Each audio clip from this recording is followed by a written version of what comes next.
दोस्तों, आपका अपने चैनल अपेक्स कैरियर क्लास के यूट्यूब चैनल पर 69,000 शिक्षक भर्ती में ऑर्डर अपलोड हो गया है। पूरा ऑर्डर मैं आपको दिखाता हूँ क्या ऑर्डर है वो।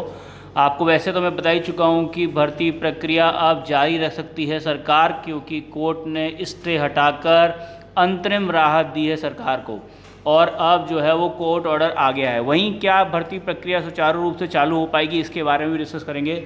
और क्या 37,339 पद जो शिक्षा मित्रों के लिए रिजर्व रखे गए हैं उनको हटाकर भर्ती होगी या उनको मिलाकर भर्ती होगी, और अब क्या कॉमन अंक मिलेंगे या नहीं मिलेंगे, इन सब के बारे में मैं डिस्कस करूंगा। परंतु यदि आप चैनल पर नए हैं तो प्लीज़ सब्सक्राइब कर लीजिए, बेल आइकन दबा दीजिए ताकि जो इन्फॉर्मेशन है वो आपके पास पूरी पहुंच सके। सबसे पहले ऑर्डर मैं आपको दिखाता हूं, यहाँ पर ध्यान से देखिए।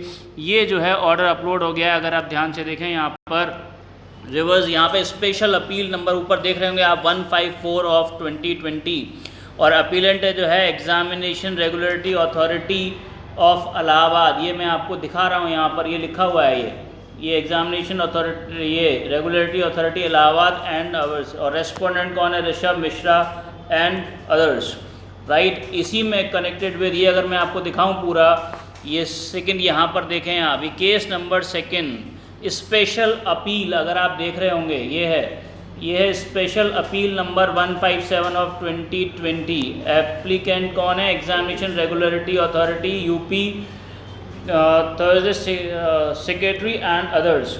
और रेस्पोंडेंट कौन है? Amit Kumar Patel and other. ये जो है ये कोर्ट जो है ने पूरा का पूरा जो आज जजमेंट दिया है वो पूरा इसका ये ऑर्डर अपलोड हो गया है। अब इसमें मैं आपको, ये तो पूरा अपलोड है, मैं आपको इसमें फाइनल जो आपके काम की चीज़ है वो सुनाता हूँ। ध्यान से देखिए ज़रा, इधर काम से जो मैंने लिखा हुआ है इधर, ये है, इसमें यहाँ पर ये लिखा हुआ है, इसको मैं आपको पढ़ाता हूँ। ये आपके बहुत काम की चीज़ है, ध्यान से पढ़िएगा। कहता है the ratio of Ranvijay Singh has not been considered in is true perspective, and the learned writ court has observed that in case of doubt with regard to any question, the benefit should go to the examination authority rather than to the candidate. Yes, pass the impugned order staying the notification dated 8/5/20 and will further proceeding thereon, and therefore we are all of the view the prima facie in the case of interim relief is made out by all applicants. इसका मतलब ये है कि अगर किसी question के ऊपर doubt है तो जो डाउट का बेनिफिट है, लाभ है, वो एग्जामिन अथॉरिटी को मिलेगा, ना कि अभ्यर्थी को। जो एग्जामिनिंग बॉडी है जिसने वो पेपर बनाया है, सेट किया है, अगर कहीं पर वो डाउट है तो उसका लाभ उस संस्था को मिलेगा, अभ्यर्थी को उसका लाभ नहीं मिलेगा। यहीं पे सोचते हुए इन्होंने कहा है कि हम जो है पहले प्रथम दृष्टया इस बात को देखकर इस पर से रिलीफ दे रहे हैं सरकार को, और स्टे इसमें से हटाया जा रहा है। यहीं आपको मैं फाइनल जो स्टेटमेंट है वो सुनाता हूँ आपको। यहाँ पर ये देखिए ध्यान से, ये लिखा हुआ है, पूरा का पूरा स्टे, ये ऑर्डर आ चुका है यहाँ पर।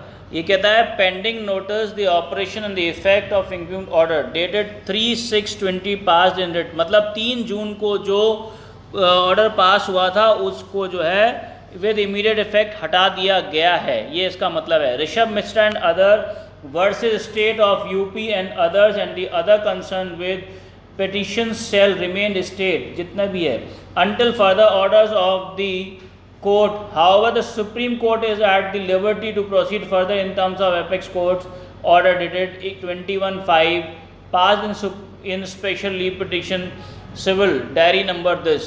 इसका मतलब हुआ कि स्टे मिल गया, लेकिन सुप्रीम कोर्ट जो है कि जो ने जो ऑर्डर दिया हुआ है वो एज इट इज़ रहेगा। तो ये जो अगर आप देखेंगे फाइनल ऑर्डर्स हैं जो अपलोड हो चुके हैं इस ऑर्डर के। तो अब इसके बारे में अगर हम ध्यान से बात करें तो इस ऑर्डर के बाद अब सरकार अपनी भर्ती प्रक्रिया चालू रख सकती है, ये मैं आपको बता सकता हूँ। अब भर्ती प्रक्रिया चालू करने के लिए हो सकता है वो आपको कल ही या परसों ही मॉडिफिकेशन दायर करे सुप्रीम कोर्ट में। मॉडिफिकेशन रिट आपको पता है सरकार ने पहले सोच रखा था, वो मॉडिफिकेशन रिट दायर करे और इस भर्ती प्रक्रिया को जल्दी से जल्दी कल या परसों के बाद से सुचारू रूप से चला सके। वहीं पर मैं आपको ये बताना चाहता हूँ कि इसमें जो 37,339 पद थे, ऐसा नहीं है कि इन पदों को छोड़कर भर्ती की जाएगी।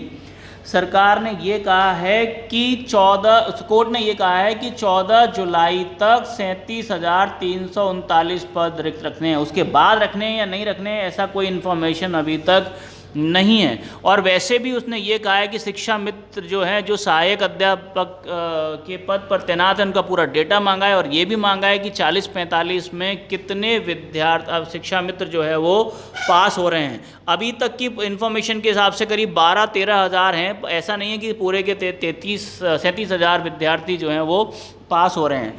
दूसरी बात और भी है कि सरकार ने कई बार कहा है, और सरकार के जो बेसिक शिक्षा मंत्री हैं द्विवेदी जी, उन्होंने कहा है कि 22,000 पद उनके पास अतिरिक्त हैं कि अगर ऐसा हुआ कि शिक्षा मित्रों को सीट देनी भी पड़ी तो वो एडिशनली उसमें से देकर भर्ती प्रक्रिया को सुचारू रूप से चलाना चाहेंगे।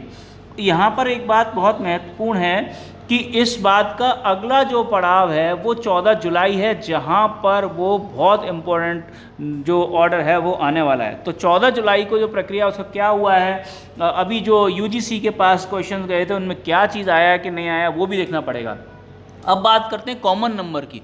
तो कॉमन नंबर मिलेगा, मुझे उम्मीद है कि प्रॉपर मिलेगा, कम से कम 2, क्योंकि अगर आपको याद हो सिंगल बेंच में भी जब सुनवाई थी तो जज साहब ने कई बार पूछा था, जो कि इन लोगों ने नहीं माना, कई बार पूछा था कि हम आपको 2 कॉमन नंबर दे सकते हैं। लेकिन अब मैं इस बात के लिए आपको 14 जुलाई तक वेट करना पड़ेगा कि कॉमन नंबर मिलेंगे नहीं मिलेंगे, कितने मिलेंगे, पर मुझे पूरी उम्मीद है कि कॉमन नंबर मिलेंगे। लेकिन अगर एक भी कॉमन नंबर या 2 नंबर भी बढ़ेंगे तो पूरी प्रक्रिया जो है वो सुरक्षा द्वारा से प्रारंभ होगी, क्योंकि नंबर ऑफ़ कैंडिडेट्स बढ़ जाएंगे उसमें। अभी बीच में आपको एक और बात पता चली है कि जो एनओसी जो रिजेक्ट कर दी गई थी 68,500 की, वहीं पर कुछ विद्यार्थियों की जो है एप्लीकेशन के हिसाब से उस एनओसी को वैलिड भी अगर रखा जाता है तो नंबर ऑफ़ कैंडिडेट्स फिर से बढ़ सकते हैं और जो भर्ती प्रक्रिया है उसको दोबारा से चालू करना पड़ेगा। लेकिन मुझे ऐसी उम्मीद है कि सरकार कल के बाद से ही जो उसने प्रोसेस रोकी हुई थी उस प्रोसेस को जारी रखेगी। पूरे 69,000 जो है, जो उसने लोगों को बुलाया है, उन सब की काउंसलिंग कराएगी। काउंसलिंग कराने के बाद जो बहुत सारे विद्यार्थी बाहर जाएंगे, जो मैंने आपको बताया था कई वजह से बाहर जाने वाले हैं, उनकी वजह से जो विद्यार्थी कम अंकों वाले थे उनका नंबर तब आएगा सेकंड मेरिट में।